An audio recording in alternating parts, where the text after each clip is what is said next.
Hey guys, welcome back to my channel, or welcome if you're new. My name is Claudia, and in today's video, I'm going to go over how to make a meal plan. I just wanted to address this because I've been getting a lot of different questions regarding, how to know if you're eating the right amount of calories, how to know if you're getting enough protein, carbs, and fats. So I just wanted to make one video where I could just go over all of these types of questions and talk about how I go about figuring out what I'm going to be eating and how much I'm going to be eating depending on what goal I have. So before we get started, I just had a disclaimer to put out there, and that is that obviously I'm not a licensed dietitian, I'm not a nutritionist, I'm not a professional, but I have done a lot of my own research on this topic because this is something that I've had to do for myself in the past. There are a lot of details that come with making your own meal plan, so obviously I thought that it would be something good to share. Another thing that I wanted to mention is that if you can afford it, I would highly recommend to hire a coach and hire a professional. These are experts in their field, and obviously they have a ton of good advice. I'm not going to pretend to know more than them, but I am going to share with you what I personally did, or what I would help my friend or family member to do. So hopefully this is a good tool that you can use in order to figure out whether you are eating in a way that can complement what you are already doing at the gym and can push you closer to getting the results that you're looking for. Okay, so for this video, I've broken it down into 5 steps, and I will also be taking you through kind of a mock calculation using my own metrics, just to give you guys an example of how I would go through calculating all of these different macros and calories for myself. Also, keep in mind that all the websites that I mentioned throughout the video will be linked down below, so don't forget to check out the description. With all of that being said, I hope you enjoy the video, and let's get into it. Okay, so the first thing that I wanted to talk about is what is a calorie and what are macros. If you already know this, feel free to skip this part of the video, but for those of you that don't know this, a calorie is energy in the form of food that we consume in order to fuel our body. Calories can come from different food groups or categories of macronutrients, the main ones being carbohydrates or sugars, fats, and protein. It's also important to note that different food groups might have a different caloric density, meaning that for the same mass or the same weight of food, one might have more calories and one might have less, depending on whether it's composed of carbs, proteins, or fats. For carbs and proteins, they both deliver 4 calories per gram, and fats deliver 9 calories per gram. So it is important to note that although fats obviously have a higher caloric density, we don't want to completely eliminate them from our diet. The best diet is one in which you obtain the right amount of calories from every single food group. And you cannot eliminate one specific food group out of your diet, because obviously that's not going to be giving you a well-rounded diet, and it's not going to be making you healthy in the long term. So here we can understand how it's not always about how much you eat, but it's also about what you're eating. Because if you are consuming a large quantity of fats, you might actually be getting more calories than you expect, and that's what might be hindering your progress and stopping you from getting the results that you want. So now that we know what calories are and what macros are, I wanted to talk about how to figure out how many calories you need a day. So this really does come down to 2 things, and those 2 things are, one, your basal metabolic rate, and your other one is your total daily energy expenditure, or TDEE. So your basal metabolic rate, or your BMR, are the amount of calories that your body burns within 24 hours when your body is completely at rest. So to give you guys an example, like if you were to spend the whole day in bed or something like that and not get up at all, this is the amount of calories that your body would need to survive. Your BMR does depend on a couple of different things: your height, your weight, your gender, your age, your body composition. So most of these things, like your gender or your height, are fixed by our genetics, but one thing that you can change in order to increase your BMR is your muscle mass, and this is something that a lot of people target so that they can be eating more calories a day without gaining weight. The amount of calories that we need to maintain a certain amount of muscle will increase if we have more muscle, and will decrease if we have less muscle. And this is actually the reason that men tend to be able to eat more calories without gaining weight compared to women, and that's just because they tend to have more muscle mass compared to women, and so it takes more calories in order to maintain that muscle than it would a woman to maintain her muscle mass. So the second thing that will determine how many calories you can eat a day is your total daily energy expenditure, and this is just the amount of energy that your body requires and your body burns throughout movement in a whole day.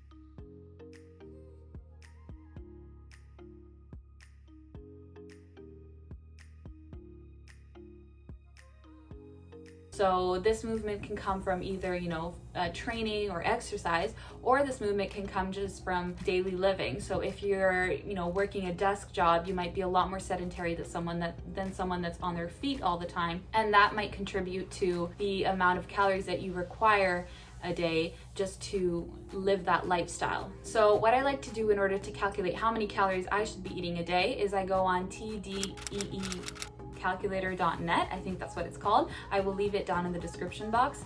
But what this calculator does is after you input all of your metrics, it will give you a number, and this number represents how many calories you should be eating a day in order to stay the weight that you are at. So I did this for myself just as an example, and the results are here on the screen. As you can see, I can eat about 2,000 calories per day in order to just maintain my weight, living the lifestyle that I'm living now currently. So the third thing that we have to consider when we're making a meal plan is, okay, now that I know how many calories I should be eating a day, is how can I adjust those calories to fit the specific goal that I have in mind? So that goal can be, maintaining your current body composition and staying at the weight you're at. It can be fat loss, or it can be muscle gain. And you will be doing different things depending on what that goal is. If your goal is maintenance or staying at the body composition and weight that you are at now, you're happy at that weight, what you have to be doing is that on a daily basis, you should be hitting or coming close to the amount of calories that you just calculated. If your goal is fat loss, I recommend taking it slow and steady. And in order to calculate how many calories you would be needing to eat if your goal was fat loss, I would multiply your total maintenance calories by 10% and subtract that number from your total maintenance calories to figure out how many calories you need to eat per day. So to give you guys an example, I'll just put the calculations up here. So for myself, I know that my maintenance calories are 2,000 calories per day. I would have to then multiply that number by 10%, which would give me 200 calories. And then I would take the 2,000 maintenance calories, subtracting 200 calories from that, and that would leave me with 1,800 calories a day. So I know that in order to lose fat steadily, I would have to be eating 1,800 calories instead of 2,000 calories. For drastic fat loss, you can cut as much as 20 or 25% even of your total maintenance calories, but I don't really recommend that because that can equal as much as taking one entire meal out of your diet. And honestly, if you're already training and you're already doing exercise every day, that can be a lot less energy for your body, and you kind of need that energy when you're already moving so much, so I don't really recommend that. Finally, if your goal is muscle gain, you want to be increasing your maintenance calories by around 5 to 10%, and that can equal to as much as 100 to 300 extra calories a day, which over time can have you increase your muscle mass quite drastically. Even if that's just 0.5 pounds per week, that doesn't sound like a lot, but over time that actually does build up, and physically we'll see the difference. So the next thing that I want to talk about is, okay, so now that you know how many calories you should be eating depending on what your goals are, how do I actually calculate what my macros are? What I recommend you do is start with protein. So I would take the total amount of calories that you are working with, so depending on what your goals are, those obviously would be different, like I just mentioned. I would take those calories and start by calculating the amount of protein that you should be eating. You should be eating no less than 0.8 grams or up to 2 grams per every kilogram of your own body weight. So what you choose really depends on where you're at. You would be on the lower end of that if you're kind of got a sedentary lifestyle and if you're generally healthy overall, but you would be on the higher end of that if you're extremely stressed out, if you're pregnant, if you're breastfeeding, or if you're training at a very high intensity and trying to maximize your muscle gain. The next thing that you should calculate after your protein are your fats, and your fats should be anywhere between 20 to 30% of your total calories that you're working with. After you've calculated fats, the rest of the calories that you have left in your diet should all come from carbs, and this is why we calculate carbs last. So to make this a little bit easier to understand, I've kind of done an example calculation for myself.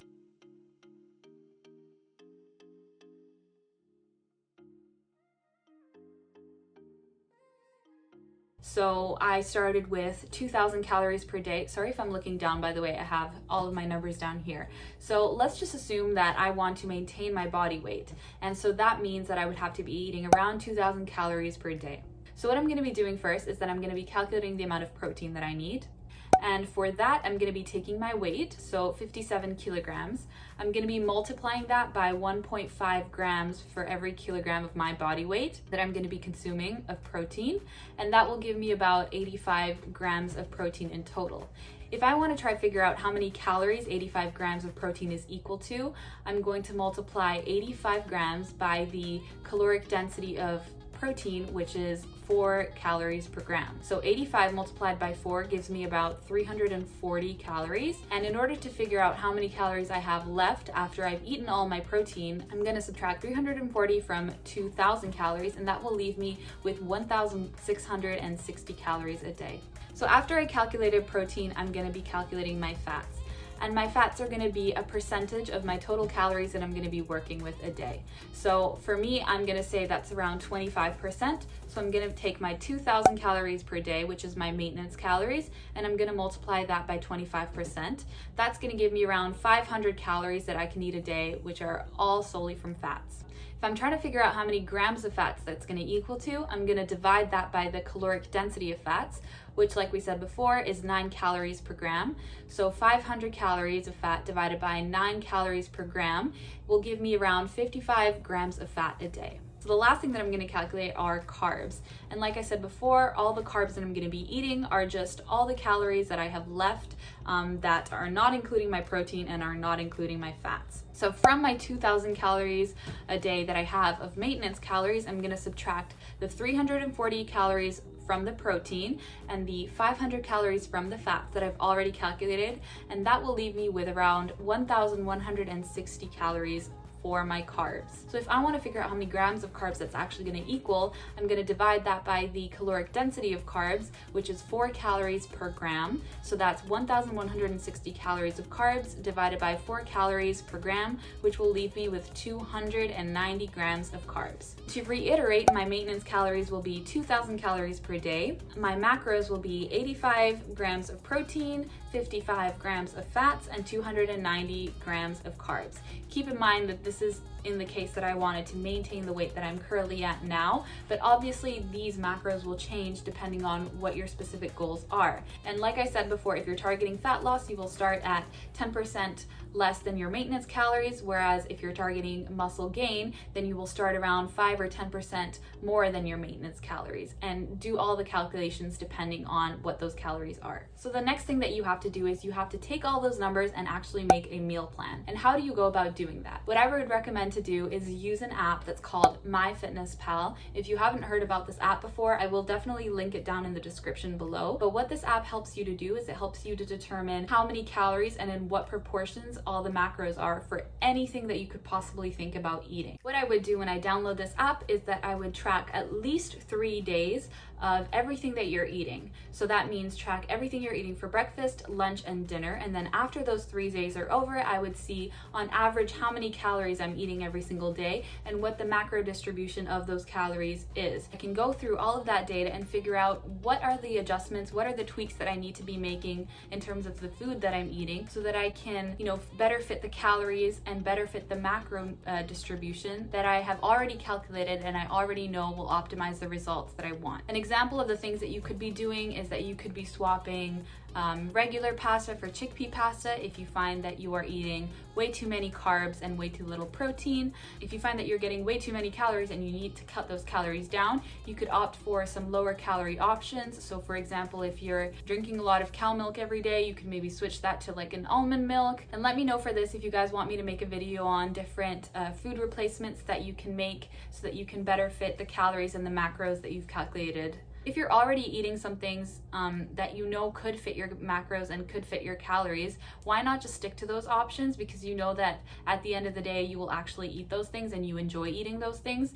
And maybe you can just make a couple tweaks so that you know that you can stay, closer to your calorie goals and closer to your macros. And I find that that's just a better strategy so that you can make those changes over time and you can kind of stick to the changes that you do make. So that concludes the video. Thank you so much for watching. I really hope that you guys enjoyed it. I actually had to film it twice because the first time I filmed it, I was filming it in 4K by accident, and obviously that file was way too big to do anything with, so I had to film it again, but that's okay. I hope you guys liked this video. If you did, please hit the like button and subscribe. It really does support my channel and I would really appreciate it. Also, if you guys have any questions regarding some of the things that I talked about, please leave them in the comments below and I will be answering all of those for you. And also, if you have any video suggestions for me for future videos, please leave those as well in the comments. So like I said, thank you guys so much for watching. I really appreciate all the support and I'll catch you in my next video.